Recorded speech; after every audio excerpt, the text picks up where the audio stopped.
if you were organizing food markets from the ground up, you would be looking at, maybe the most fundamental thing would be organic matter in the soil. Anybody who knows anything about farming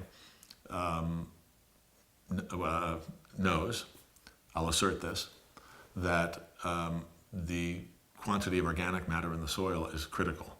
Now, what does that mean? Really healthy soil might have 5% organic matter in it. Soil that has been farmed industrially, meaning large scale with tractors and cultivation and synthetic chemicals, might have 1% organic matter in it, on its way to less than 1%. So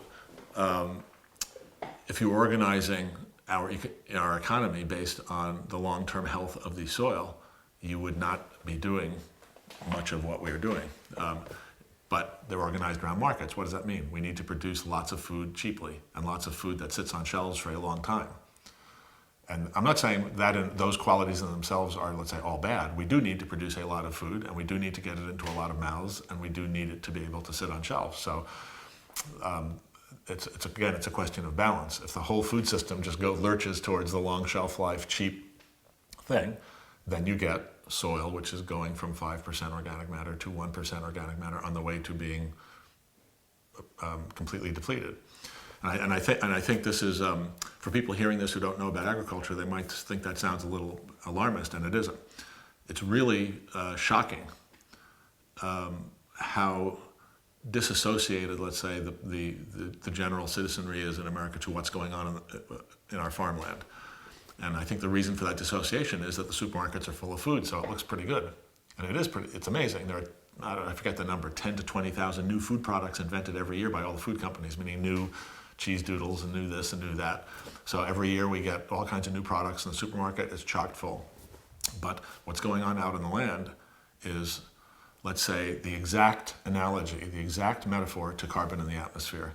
In fact, the two are related. Maybe I should just spend a second and close that loop. But if people are finally beginning to realize that 380 parts per million of carbon in the atmosphere is bad, 400 is worse, 500 or 600 might be disastrous, the same thing is happening in the soil. We are depleting organic matter in the soil pretty much in exactly the same dire way.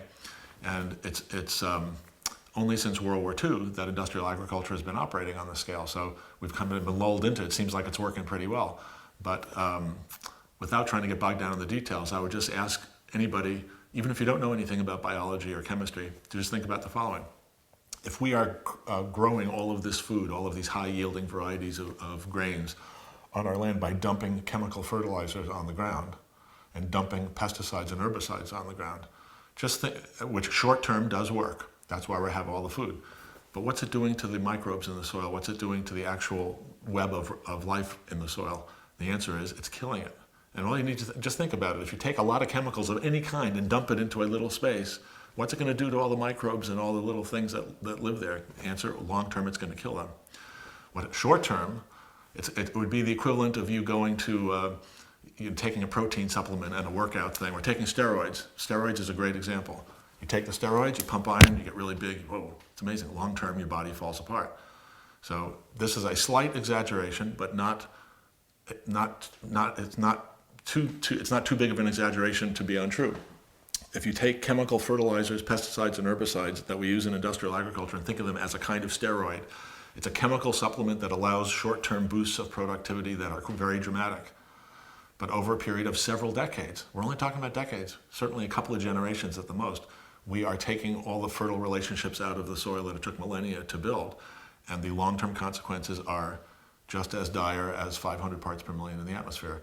Now, when that's going to happen, we can debate it. There are things that are happening right now in terms of soil erosion, dead zone in the Gulf of Mexico. I mean, there are things that you can measure right now that are very scary, but the actual consequences haven't quite come home yet. In other words, we're still getting the yields. There are diminishing returns.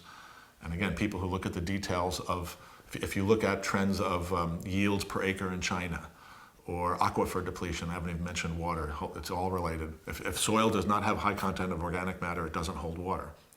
So you get more runoff and more erosion from soil that's not high in organic matter. So all these things are tied together.